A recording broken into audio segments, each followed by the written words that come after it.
began with a question: how do we live with water, not against it?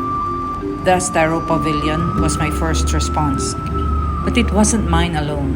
It was a journey I shared with my students and co-faculty, architects like me, walking the esteros, listening to the stories, and confronting a painful truth. In our cities, water had become a receptacle for trash. It was no longer a source of life, but a symbol of neglect. We were amazed and deeply moved when we began to understand the origins of this animosity. It wasn't just about waste, it was about the loss of relationship, the broken ties between people and place, between communities and the environment. Somewhere along the way, we stopped seeing water as part of us. So the answer couldn't just be technical, it had to be relational. We needed public spaces where we could rebuild community, spaces that invite us to remember, to reconnect, and to care. The Estero Pavilion became that space. Not a monument, but a living system, a place where bamboo met memory, where architecture listened, and where healing could begin. In Noveleta, the sea told a different story. A coastal town shaped by tides and typhoons, where the challenge was vulnerability, rising waters, flooding, and displacement. We have just begun to understand the situation. People here are poor and in need of support, but the environment has also been mishandled.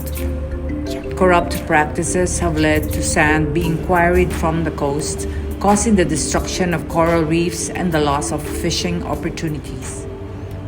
Planting mangroves has not started yet, as we are still seeking funds, but these community activities will be strengthened once they are organized and rapports are established. Here, architecture must bend, breathe, and adapt. It can support the creation of spaces that become places, places that build relationships, restore dignity, and reconnect people with their environment. Integral ecology in Noveleta means designing with nature, not against it. It means honoring the vulnerability of place and the strength of the people.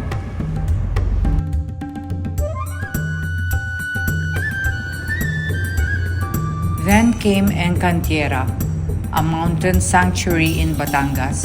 Here, integral ecology deepened into sacred stewardship. We planted, we built, we prayed. Architecture became a vessel for ecological consciousness and spiritual renewal. We held an Ecology Sunday, welcoming parishes and cultivating regenerative farming practices.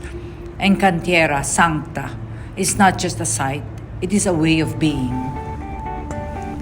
The impact could be tangible.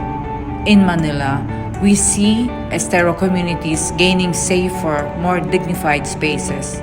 In Noveleta, adaptive structures can now stand where floods once claimed homes. In Encantiera Sancta, the land is healing, and so are the people. We've seen peace emerge from participation, care from collaboration, and sustainability from shared vision. This could be a continuing experience. Young people and local citizens were at the heart of it all.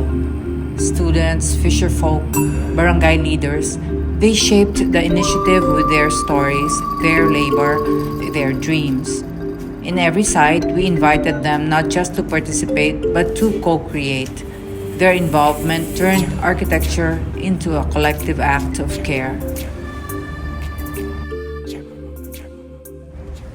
And we are not done.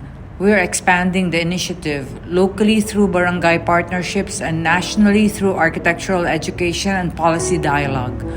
The journey continues, rooted in integral ecology, because architecture at its best is not just about buildings, it's about belonging, it's about people and relationships. This is my journey. This is our shared ecology. And this is the architecture of hope.